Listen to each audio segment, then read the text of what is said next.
Hello, ladies and gentlemen. Happy Christmas Eve and welcome your lovely faces back to the channel.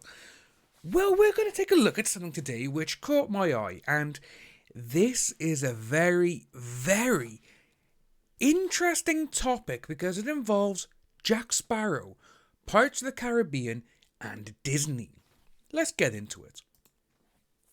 So, this is coming from the Hollywood Reporter. We don't like them because they did that hit piece on Johnny last Christmas. Oh my god, it was last Christmas already. That has flown by. Anyway, Disney can't sink Pirates of the Caribbean suit over Jack Sparrow character.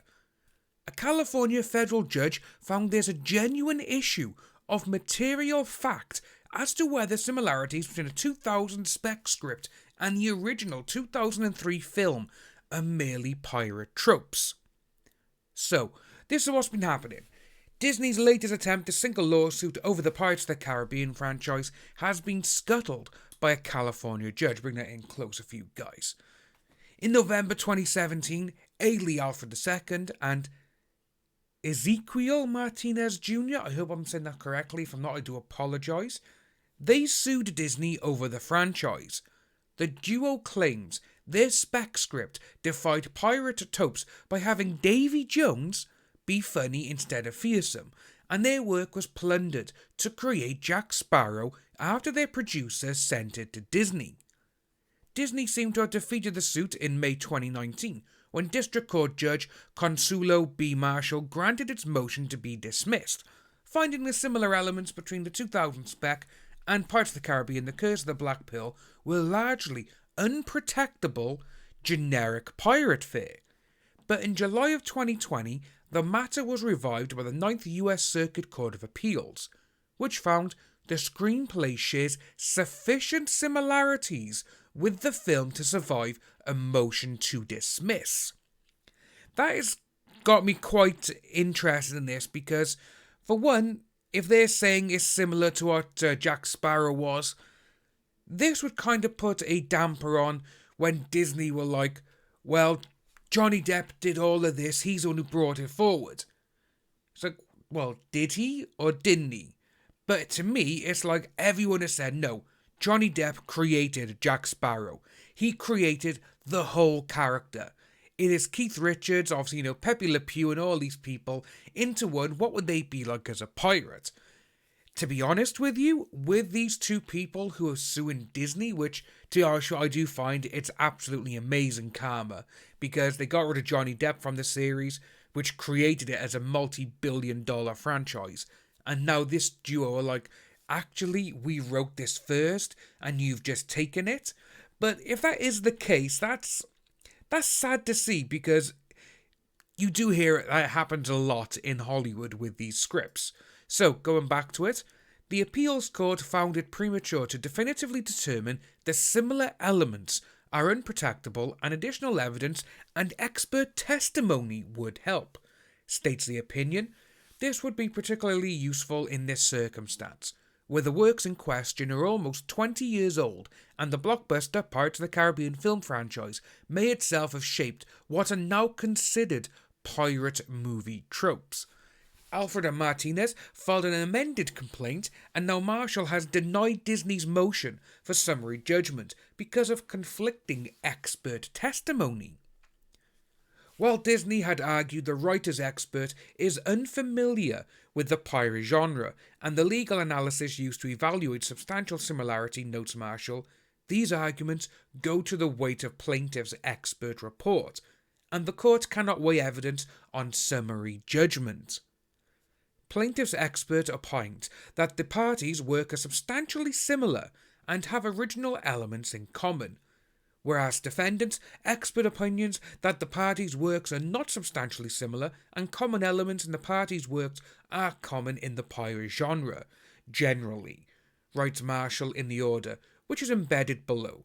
The opinions from the parties' experts thus create a genuine issue of material fact in dispute regarding whether the works are substantially similar. So this is what we got. This is the actual court document we got. So it's 11 pages, so it goes through. The matter before the court, can you say, yeah, is that good? The matter before the court is defending Walt Disney Pictures' motion for summary judgment re substantial similarity. So the background. This is a copyright infringement action brought by plaintiffs Arthur Lee Alfred and Ezequiel Martinez, arising from defendants' alleged infringement of their screenplay entitled Pirates of the Caribbean, the screenplay. The complaint asserted the following 5 claims. So infringement of copyright, reproduction of copyrighted work, infringement of copyright, preparation of derivative works, infringement of copyright, distribution of copyrighted work, public performance of copyrighted work, and 5, public display of copyrighted work. So, the complaint alleged that defendants' 5 feature films, so the 5 Pirates of the Caribbean movies, infringed on the plaintiff's screenplay. So, May 13th, 2019, the court granted defendants' motion to dismiss upon finding the parties' work were not substantially similar as a matter of law. May 14th, 2019, judgment was entered in favour of defendants. Plaintiffs appealed. July 22nd, 2020, the Ninth Circuit issued a memorandum disposition finding plaintiff's screenplay shares sufficient similarities with the film to survive a motion to dismiss, reasoning while the district court noted that the elements the 2 works share in common are unprotected, generic pirate movie tropes. I want to know what they've said, what these actual elements are, because that would be a good thing to see because of certain things. Is it that pirates are always drunk? Is it because they're always dirty or whatever? Or, they're swashbuckling womanizers? What? It'd be nice to see what they mean. So it does go on saying that at this stage of the litigation, it is difficult to know whether these elements are indeed unprotectable material. The Ninth Circuit concluded additional evidence would help inform the question of substantial similarities, and expert testimony would aid in determining whether the similarities plaintiffs identify are qualitatively significant, and therefore reversed the district court's dismissal and remanded the action. So September 8th now last year, the Ninth Circuit issued its mandate. Following remand, the parties stipulated the plaintiffs filing a first amended complaint, which was approved by the court. November 30th last year, plaintiffs filed the FASC, which asserts a single cause of action for copyright infringement regarding Pirates of the Caribbean film franchise. Defendant now moves to summary judgment on the issue of substantial similarity. So now it goes to statement of the law. On the motion for summary, the judgment, the court must determine whether, viewing the evidence in the light most favourable to the non-moving party, there are any genuine issues of material fact. So it goes on to say summary judgment against the party is appropriate with the pleadings, depositions, answers to interrogatories, and admissions on file, together with the affidavits, if any, show that there is no genuine issue as to any material fact and that the moving party is entitled to judgment as a matter of law. So that's what we have by there, and say that this is only page 3 of 11. But it does go on to say that the existence of evidence that they are similar. So defendants move for summary discussion. Right, here we go. I think these are where we're going to get into now and see what we're actually looking at. So plaintiff's screenplay and the defendant's motion picture, Pirates of the Caribbean, The Curse of the Black Pearl. Right. Defendants contends that the plaintiff's 2000 screenplay and Pirates of the Caribbean are both based on Disney's Pirates of the Caribbean theme park ride, after filtering out generic, unprotectable elements and elements that are stock features or scenes affair of the pirate genre. No reasonable fact finder can conclude that the works are similar. The parties submit dueling expert reports on the issue of substantial similarity. Defendant argues plaintiff's expert testimony does not preclude granting summary judgment in defendant's favour because plaintiff's expert testified at his deposition that 1. He formed his expert opinion without reviewing any works in the pirate genre because plaintiff's counsel asked him not to and informed him that other pirate movies are irrelevant to this case and only reviewed 2 pirate works, The Goonies and Cutthroat Island. So, first of all, with that one there, they're saying that that's the only ones which had these kind of similar things. There has been a whole host of pirate movies dating back to the 30s and 40s going forward. Now, yes, Cutthroat Island, it did actually didn't make, well, it lost a lot of money for Carolco, because it was a huge movie that no one wanted to see, and people thought pirate movies are not going to work. So after he formed his expert opinion, he has never been on or heard of Pirates of the Caribbean ride, and did not review footage of the ride in connection with forming his expert opinion. He is only passing familiarity with the pirate genre. He questions whether the pirate genre exists, which does, and his background with pirate works extremely limited. Defendants thus contends plaintiff's expert disregarded the Ninth Circuit's directive that expert testimony should help distinguish tropes of the pirate genre from original elements in the works, in its opinion remanding the action. Goes on to say that this is what they've got by here, just similarities but dismiss the action largely because it concluded many of the elements the two works share in common are unprotected, generic pirate fears. You could say the same thing with, like action movies. Two films got car chases. Oh no, you stole my car chase idea. It's like, it doesn't work like that. But if there is scenes which could be similar, again, so many films come out which, right, we're doing this one, or a different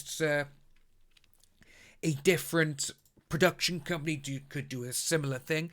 We've seen it for a long, long time. We've had in 1998, or was it 97? 97 and 98, you had Armageddon starring Bruce Willis, but you also had Deep Impact, with Elijah Wood, both asteroid movies. You had them there. You've had White House Down and Olympus Has Fallen, both attacking the White House movies. You also had Volcano, and you also had Dante's Peak. Again, volcano movies, both very similar. These things do happen. And let's have a little look, actually, on the web. Similar movies in the same year. So, 14 times near identical movies were released at the same time. So let's have a look at this. So again, obviously their screenplay wasn't produced, but Pirates was. So these are 14 movies which are identical. So you got The Matrix and Existence. Yes, actually very, very true. So The Matrix won, obviously, because The Matrix is just a phenomenal movie. David Cronenberg's trippy movie explored the dark and mind-bending potential of virtual reality, with far more depth than The Matrix. They both did the same. There you go, like we were saying, Armageddon, Deep Impact. Entrapment, Thomas Crown Affair, yeah, same thing. Turner and Hooch, K9. Anderson the Bug's Life, yeah, perfect example right by there. Number CS, Spectre, Mission Impossible, Rogue Nation, both starting the same. Liberty Stand Still and Phone Booth, yeah, both on the phone. Zodiac and Curse of the Zodiac, similar premise, both on about the Zodiac Killer. Despicable Me, Megamind, yeah, bad guys become good. No Strings Attached, Friends with Benefits. Olympus Has Fallen, White House Down. The Double and Enemy, yeah, same people, that is two of them. Hercules, Legend of Hercules, one had The Rock, one didn't. Then you got St. Laurent and Yves St. Laurent. You got two films there about the biopic of the influential French fashion designer. So it just goes to show that there's a lot of things out there, which these are made at the same time. So it's like, these kind of things do happen. Just because these people wrote a Pirates movie, which does have similar things, then yes, okay. I'm going to let you in on a little something now. I have written comics in the past. I worked on the TV series Torchwood. I've seen things happen on certain things where they were told not to do something because another production company has just released something which has got exactly the same kind of action scene or a similar comedic scene. And it's like, oh, right, okay. Just because there's something out there doesn't mean it's genuinely, you stole our work. It's not like that with this day and age. It's never been like that. People do come up with the same ideas. It just depends who gets there first. This is what happens. But going back to the court case, it goes on to say about, there's no expos not limited to any pirate troops. Defendant also contends that plaintiff's expert testimony does not preclude summary judgment. And it goes on from there, again, some other things. And it's interesting to see that they thought they could be like, well, this Jack Sparrow is the same as our Davy Jones. Why? Because they're both funny. It's to me, it's when someone, they've just tried to put out there and they're like, yeah, they took our stuff and that's it. But I do find it quite, what's the word I'm looking for? Because obviously, if both these scripts around at the same time were both based on Pirates of the Caribbean, the theme park ride, does this mean that Disney hired these people to do one? Because again, that does happen. Production companies, they will hire so many different people. Right, you write a draft, you do what you want in yours, and we'll choose the best out of them. That actually happened with a lot of big famous films as well. Perfect example is Freddy vs. Jason. Freddy vs. Jason had, before the film even went into production, it had over 33 different scripts. And these scripts were done by different writers. Some of them had similar ideas and they never discussed them. It's just the way that people think of things and be like, right, okay, they've done this, they've done that. Right, what can we do to make this interesting? Happened on Alien 3 as well. They hired so many different writers to do a version of the script. Right, okay, we're going to choose yours, but can you have a little look at what they've done? Because they've got some interesting ideas that we can incorporate into your script. I want to know, did Disney hire these people? Because if these people done a screenplay based on Pirates of the Caribbean, the ride, were they hoping that they could sell it to Disney? Because sadly, it doesn't work like that with Disney. Disney will go out and hire people for their jobs. You know, it's that dynamic where they're like, we're not going to just hire anyone. I want this person to write this for us. You know? But it does say the parties disagree regarding whether this issue is within the scope of the party stipulation. Fact discovery shall be bifurcated to discovering the first phase, more specifically going on. Under the Copyright Act, a work is not a derivative work unless it's based upon one or more pre-existing works. Defendant fails to demonstrate screenplay is derivative work because defendant does not offer evidence showing Disney's ride is copyrightable. Titles unprotected as a matter of federal law. Screenplays, here we go. So, this is what they're saying as well now, is that it's the Yo-Ho, A Pirate's Life for Me. So, defendant contends plaintiff's screenplay quotes the song Yo-Ho, A Pirate's Life for Me. Defendant states in its reply that the Yo-Ho song heard in the ride is subject to a registered copyright, which it would be because it's a song. They would want to have that, like, this is ours, we don't want anyone else using it. So they add that one by there. Defendant cites to no evidence in support of this contention. Moreover, defendant cites to the following portion of the plaintiff's screenplay in support of his contention that their screenplay quotes the Yo-Ho song from the Disney ride. Yo-Yo-Ho, a phantom life indeed. At 40, Yo-Ho-Ho, a pirate's life, a hiccup me. We hack and raise, behead and set ablaze, avast your scurvies, yo-ho. We greed, do treacherous deeds, avast your scurvies, yo-ho. In search of the map, you'll fall in our trap, avast your scurvy, yo-ho. Right, so it's gone on. We're rascal scoundrels, so it's gone on for there. A pirate's life for me, so it's gone on. So they do seem to say that some of their stuff, which is what they've done, they've taken it from the ride. And with that, I can see Disney actually winning this. So yeah, accordingly, the court denies defendant's motion for summary judgment. So that's what it says by there. And then that's the end of the actual article. So it's nice to see that people are going after Disney. Sadly, though, the way that this screenplay and the way that this whole court case over these two scripts for me is like, well, they're trying to take credit for creating Jack Sparrow. That's not how this has gone. You know, you've had everyone who ever worked with Johnny Depp on the Pirates film. The way Jack Sparrow was originally written is not how Johnny Depp portrays him. So they can't say that Jack Sparrow was created from their character. They just can't say that. Because everyone's gone, yeah, the original script with Jack Sparrow, he was a dark anti-hero. In the film, he is the protagonist. He's the anti-protagonist, you know, he's the anti-hero. But he's comedy. So it's interesting to see how this one goes. But I can't see these two people having can't see him winning it just because the way they've put their thing forward. If you are new to the channel, please like and subscribe. Hit that notification bell for future updates. Merry Christmas and happy holidays to one and every single person out there, and I'll see you very soon.